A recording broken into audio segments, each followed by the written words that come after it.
My name is Kyle Finley, and I play Guy in Life Finder. As far as being an actor goes, and it is one of the first ones, so this is a very exciting time for me. I've been on several sets, but always kind of, never really being on camera truly. So, but this one is going to be very close to my heart for like the main ones. Yeah. Yeah, I think it's something like that where you're just really excited because you've been kind of growing up with, something like superheroes, and you're like, oh, that will never be me, or I'll never work on one of those films, or and all of a sudden, bam, it's just, it's just life is good to you like that, or it will surprise you like that. So it was one of like the moments where I got to be a part of that, and to really just see what it was like to have like my childhood come to life. So it was one of the coolest experiences, and just in terms of really being able to do all the poses and the moves that I got to see in all the comics, and like the iconic ones, and I was so into it, and a lot of people were very welcoming, and it just was we grew into like a big family. So those are the ones that I guess, yeah, bringing that to life, so yeah. Well, I mean, working with a lot of those guys, you're always going to have some weird days, like Robert Downey Jr., blah, blah. But I would say with theater, that's one of the ones where there are no, resets, or you can't really go back and be like, oh, okay, we'll just do another take, because it's live and you have to really kind of roll the punches. So one of the first things I was on in terms of a production was Grease.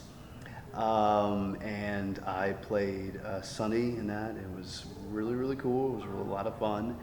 And this was back in high school, so a lot of the moms were really, really kind, and they were able to donate a lot of things just for the production, keep the costs low.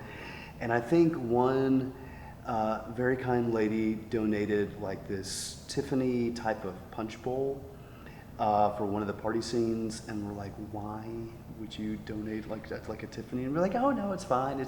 I want to be a part of like this production, and my kid wants to be in theater, and so we're actually doing one of these party scenes during a live audience, and we were very fortunate to sell out almost every single one, and I think it was supposed to be like where Riz or one of the two main girls get into like this cat fight, and one of them has like the Tiffany punch bowl, and then they were fighting over like this wine bottle, I guess, and it just shot like right into the Tiffany bowl, completely broke all over the place. You hear this gas from the audience, and it's just, what do you do in one of those moments? And it was definitely strange, definitely weird, because you're like, how do I play this off? And a couple of the greasers and I were like, women, and we just left, like we got off stage, and this was like back in 2004 or something like that. And it's just like, oh, we got off stage, and we're like, what the hell just happened? So yeah, one of those live performances where you just have to kind of roll with it. And you're like, what do I do? Yeah. It was affected by me through a very dear friend of mine, and there was a night where they were all hanging out at his house where he was, and his roommates, one of them had her boyfriend over, and they don't really know where he was before he got there, or what really happened, or what he was doing, and so I unfortunately wasn't able to go. They were just playing games, and just having a few drinks, and just kind of just hanging out. And so they all went to bed, and the girlfriend, she woke up and leaned over and saw that her boyfriend was dead, completely. Just everything foam out of the mouth, and completely just blue, purple.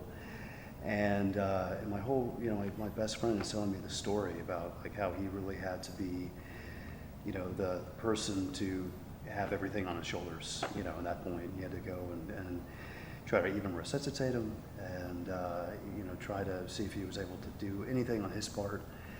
And then called the police, and the ambulance came back over, and I mean, this girl was absolutely hysterical, and trying to calm her down to just do what happened. And he's just like, I never thought I would go through something like that in my life.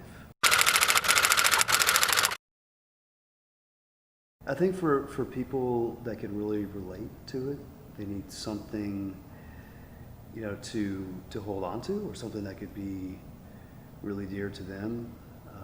And I think that's the beauty of a lot of movies and a lot of filmmaking is there's just there's other people out there that want to tell a story, no matter how tragic it could be, no matter how hard it is to tell a story. I think people just really want something to have and to really kind of cope with, and say, man, I've dealt with this, and then hopefully be able to impact their lives in some fashion or form.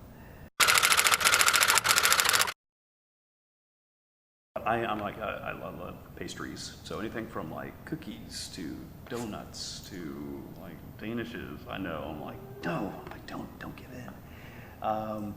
If it's that, usually I'll just do like a granola bar or like a protein bar or something like that, where I'm like, okay, this is a decent snack. It could kind of, cure hunger, or like a sweet tooth or something like that. So usually I'll just kind of grab that and be like, okay,